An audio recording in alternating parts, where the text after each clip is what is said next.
চট্টগ্রাম নগরীর কোতোয়ালী থানা এলাকায় ডাকাতির প্রস্তুতিকালে 7 সদস্যের একটি সংঘবদ্ধ ডাকাত দলকে আটক করেছে পুলিশ। গতকাল দিবাগত রাতে নগরীর মেরিনার্স রোড এলাকায় গোপন সংবাদের ভিত্তিতে অভিযান চালিয়ে তাদের গ্রেপ্তার করা হয়। পুলিশ জানান, আটককৃতদের কাছ থেকে দেশীয় অস্ত্র হিসেবে 3টি ছুরি উদ্ধার করা হয়েছে। তারা দীর্ঘদিন ধরে নগরীর বিভিন্ন এলাকায় ডাকাতির পরিকল্পনা করে আসছিল বলে প্রাথমিক জিজ্ঞাসাবাদে তথ্য পাওয়া গেছে।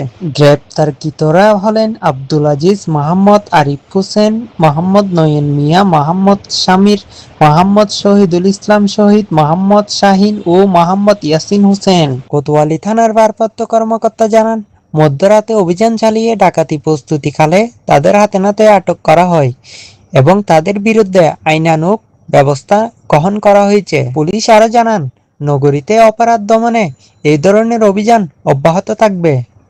চ্যানেল বাকলিয়া, চট্টগ্রাম।